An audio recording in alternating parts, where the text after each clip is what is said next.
Hey,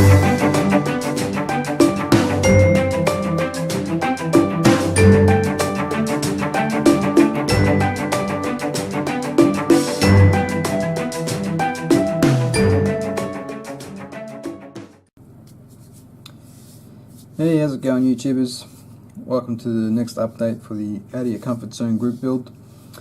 I have the P47 here. It's all been painted and I've just been working on the weathering, which I'm pretty much done with. Just give you a look at what I've done. You saw it in the previous video that it was it's green and grey sort of colour in the decals. So basically what I've done is given it a black wash for all the panel lining, and then I went over it with a brown wash, so sort of got a bit of dirt and grunge and crap in there. And I think for this scale it works out pretty good, and the colours, I suppose. The black's not too dominant, but I think the brown's probably more dominant than the black, to be honest.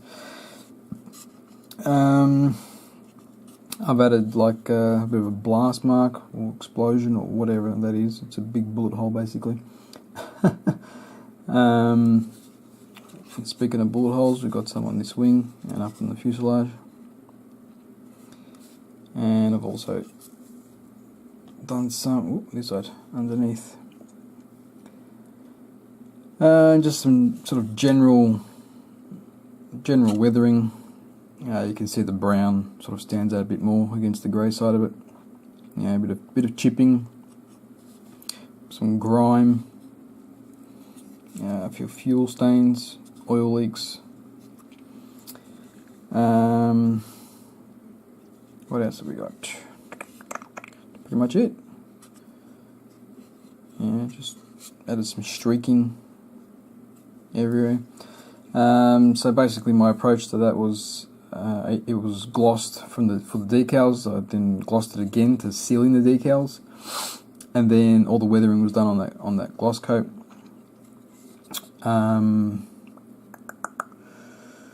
That was enamel paints for the weathering, thinned down with enamel thinner, and wiped off. I think I used white spirit to wipe it off.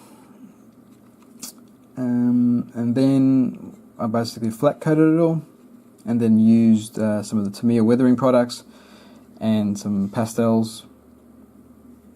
What do you call it? The graphite pencils. Just threw out for all the weathering and the streaks and the grime and all that sort of stuff. And then I flat coated it again, and then I touched up all the bullet holes. And this one on this side, just with the silver, bright silver, just so they stand out more. The chipping itself was basically done, was sponged on. I was planning on doing the salt technique. That's how I like to do chipping on the vehicles and stuff like that. But I had forgotten. As simple as that. I forgot to put the salt on before I'd done the green. Or the grey, so I just went the sponging method and just a very fine brush and just sort of did it everywhere, like on the edges and stuff, and also did with a graphite pencil on the really sharp edges. So that's where we are with that. I have got the prop done, but I'm still not sure if I'm going to be using it, because basically it's going to be in flight, being shot down. So it's personal preference. Some people like it, some people don't. It's if you would take a photo, you could possibly, depending on your shutter speed and the conditions and everything, you can get it frozen in time, but I don't think it looks that realistic. I like the prop blur sort of look, but at the same time I don't want to have just like a disc on there. I think that looks silly. It doesn't look accurate. So I'm thinking I might put the disc behind this, so it kind of looks, sort of best of both worlds. I'm not sure. I've got to do it and find out how it looks, I guess. But that was one theory. The other theory was I've got a separate second one of these in the kit. It's not exactly the same, but it's close enough. And just use like the end of it and put the prop disc behind it. So it's, you know, something a little bit extra. But yeah, basically I'm thinking I'm just going to put it behind that, put a bit of blur, and I'll probably do it with the airbrush. So get a, you know, some clear acetate, make a couple of masks. You know, obviously we're going to have yellow blurred right around. You're going to see this white. You know, this white's going to be blurred right around, and these white decals are going to be blurred right around. So yeah, it's not really going to be able to see it because it doesn't spin that fast, but you can probably get the idea.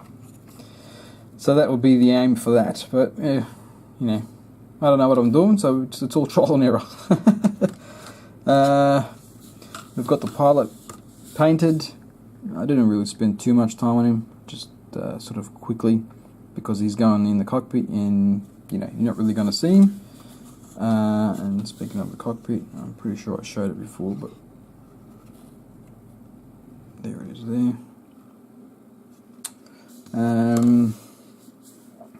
And here we have the canopy. I was going to say windshield for a second then, but I guess it is a windshield. Yeah, so once the pilot's, you know, sitting in there, you're not really going to see all that much. So the you know, the detail of it's not really going to matter. I think that's sufficient for the scale.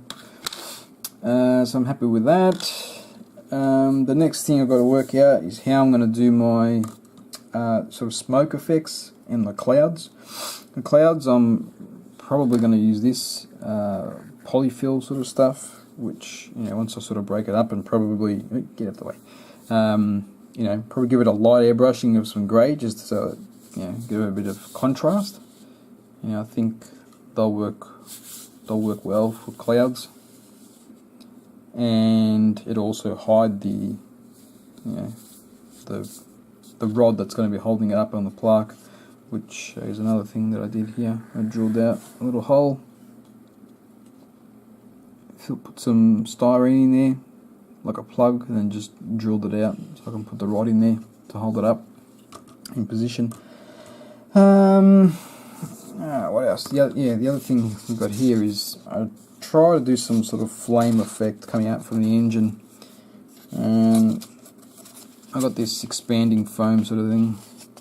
Try to do it with that, but it's not exactly getting the effect that I want. It might look different once I paint it, but I think it's sort of, especially towards this end, it's too big. It needs to sort of, you know, come out of the engine. So it kind of looks like it's, I don't know, stuck on there, unrealistic. And then of course I decided to make this little trim out here, which will squeeze together to go over the wing, or the wing, whatever you call those things. You know, because obviously the smoke and stuff is going to be covering the top and the bottom, and incidentally, probably the same thing would happen here. So I'd have to sort of cut this in half and go above and below. Above. I might have to learn some England first, learn how to speak. Yeah, on top and on the bottom of the wing, so sort of going over it. So yeah, if anyone's got any ideas on how this is sort of done, I'm open to it. This is sort of all I can think of, what I've seen other people do, and you know, it works well for explosions and stuff, but I've never done it in this sense.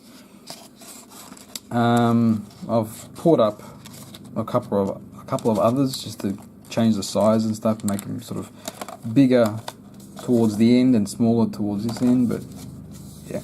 Anyway, waiting for those to dry, so we'll see what happens with those. But yeah, that's where we are. It's where we. Jeez, can't speak today. That's where we are at the moment.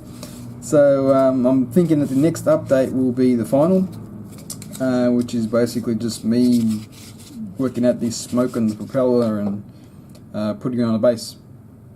And so that'll be it. So yeah, until then, I'll see you later.